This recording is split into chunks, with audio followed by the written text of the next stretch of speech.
Story 1. My friend told the boy I was talking to that I was raped recently. I'm 15 and I was raped at a party a couple of weeks ago. The police are involved and I've been talking through it with my therapist, but I only told my best friend. Last week, one of my friends was planning to hang out with the guy who did it, so I told her what happened and literally begged her not to go out with him. I don't know why, but she ended up telling a lot of people about it, including the boy who I've had a crush on forever and recently started talking to.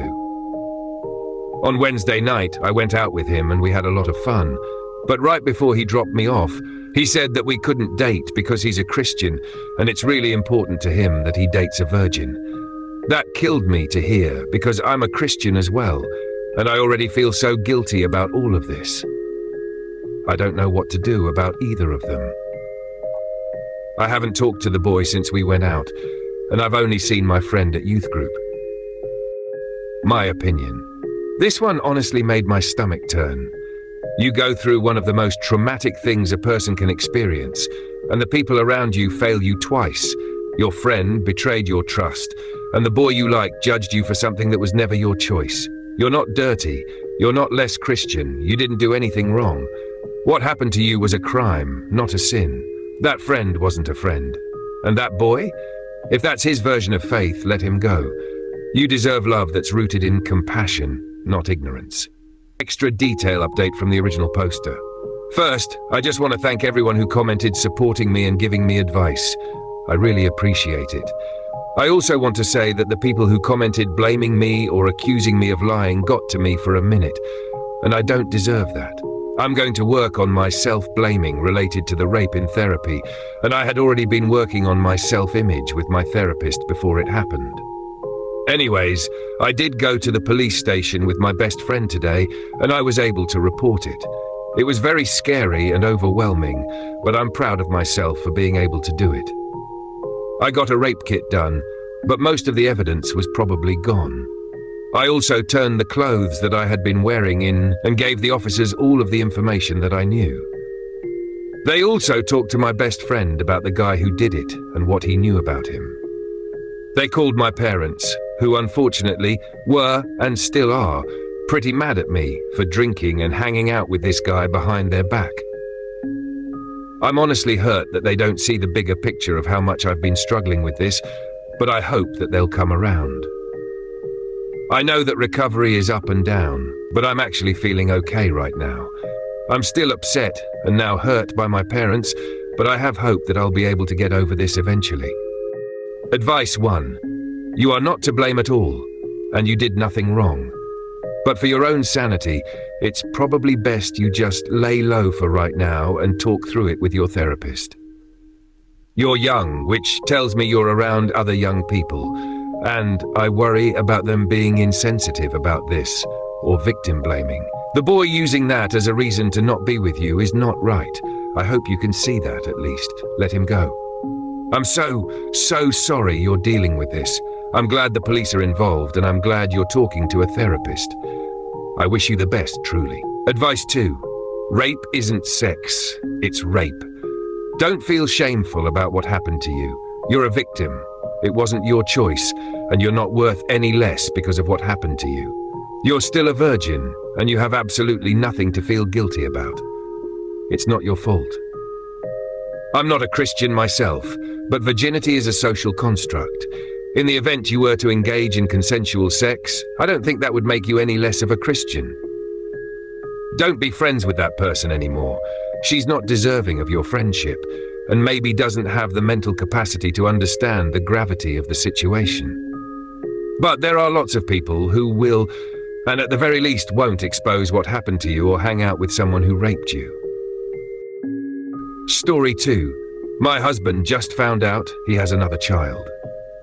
My husband, 41-year-old male, and I, 41-year-old female, have been together for 17 years. He just found out from the child that he has a 19-year-old son. Long story short, they both did 23andMe and discovered the connection. Mom was a one-night stand while my husband was working travel construction in the summer during college. She says they met at a bar and didn't exchange last names, so she didn't know how to find him. We are both excited to meet his son and welcome him into our lives. However, my husband is heartbroken that he missed his son's entire childhood. He's an amazing father to our daughter and has always wanted more children. Any ideas on ways I can help him through these emotions? My opinion. This one really hit different. It's one of those rare Reddit posts that feels like a mix of heartbreak and hope at the same time. I feel for the husband. To find out you have a child you never knew about, it's got to hurt like hell, especially for someone who clearly loves being a father. But at the same time, this is a blessing too. He didn't choose to miss those years, and now he's being given a second chance. If I were in his shoes, I'd take all that guilt and turn it into love and presence for the future. And honestly, shout out to the wife for not making it about her and instead focusing on how to help him heal. That's real partnership. Here are the people's opinions. Advice 1. Embrace his son into your lives. He should not feel guilty. He didn't know. Now he has the rest of his life to get to know him. Advice 2. I'm adopted, and my birth mom just recently found me. I'm in my 50s now, and come to find out she's been looking for me for 40 years. I met her for the first time last weekend, and it was the most magical thing. We talked like we had never been apart. I can only hope that when they do meet, it will be equally as amazing. Story 3. My boyfriend keeps accidentally giving me meat, even though I'm a lifelong vegan. Hi all. I'm Stephanie, and I've been vegetarian since I was 14. Over the years, I transitioned to being fully vegan. For me, this isn't just about diet. It's a deeply ethical and personal lifestyle choice. It has never been an issue in any of my previous relationships. I've been dating my boyfriend for about 6 months. He's not vegan or vegetarian, which I've been totally fine with. I've never pressured him to change his diet, and we've both been respectful of each other's choices. But in the past 2 months or so, there's been a pattern that's starting to concern me. It began when he made pasta at home and said it had plant-based sausage. After a few bites, I realized it was pork. He apologized, said he picked up the wrong package, and I let it go. Mistakes happen. Then it happened again. He brought soup from a vegan place, but it had chicken stock. When I noticed, he just laughed and said, "You probably couldn't tell anyway." That really upset me. I tried to explain that it's not about taste or health, it's about respect and boundaries. Things cooled off for a bit after he planned a date night and apologized, saying none of it was intentional. I wanted to believe him. Then last week, it happened again. He handed me takeout labeled vegetable curry, and it had pieces of chicken in it. When I pointed it out, he got annoyed and said I was being too sensitive. His exact words were, "It's not a big deal, there were just minors in it." I think he meant minor pieces. That was kind of the breaking point for me. I left and went to stay at my mom's. I haven't told her the full story. I said I just needed space. He texted a couple days later asking if I was okay. I ignored it. I don't think he's trying to hurt me on purpose, but I do feel disrespected. It feels like my values and boundaries are being slowly chipped away. He says I'm overreacting and making him feel like a bad guy. I love him and I don't want to throw away what could be a serious relationship. But this isn't something small for me, and it's starting to feel like a pattern. I called him today. We're supposed to talk after work. Before that happens, I'd really appreciate some outside perspectives. Is this something more serious? Should I try to compromise, or is this a boundary I need to hold firm on? Thanks in advance. My opinion. Honestly, this doesn't feel like a string of innocent mistakes anymore. One mix-up, sure, anyone can grab the wrong thing at the store, but when it happens 3 times and he laughs about it or calls you too sensitive, that's not a mistake, it's a pattern. What gets me the most is that you explained it to him, clearly. That being vegan isn't just a diet thing for you, it's a deeply rooted ethical belief. And instead of respecting that, he dismissed it like it's just a phase or something silly. If he really loved and respected you, he'd treat your boundaries like they matter.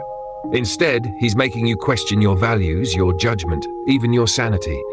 That's emotional erosion, and it's not okay. You're not overreacting. You're reacting appropriately to someone repeatedly crossing your line. And honestly, if it keeps happening after you already walked away once, What's going to stop him next time? Story 4. Doctors told my girlfriend she could pass away at any moment. So my girlfriend, 19 female, and I, 20 male, have been together for about a year.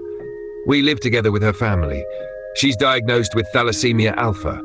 This also means she's needed a blood transfusion once a month her whole life and will continue to do so for the rest of her life. She told me before we started dating, and her treatment was going fine, but now her condition is getting worse.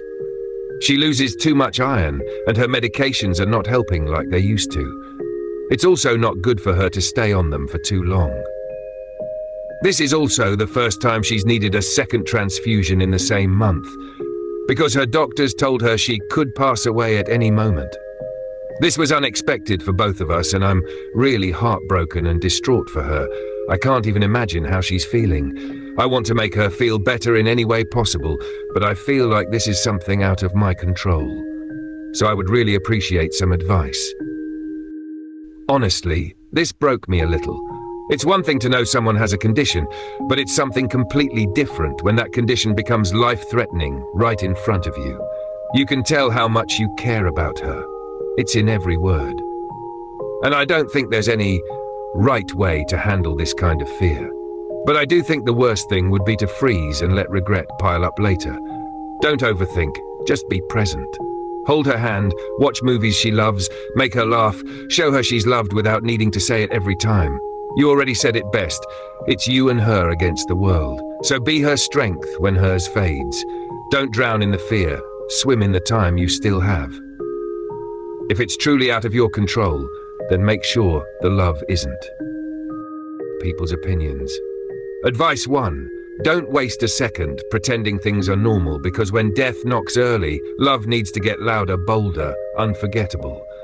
This is your moment to turn pain into meaning and show her that every heartbeat you share is an act of defiance.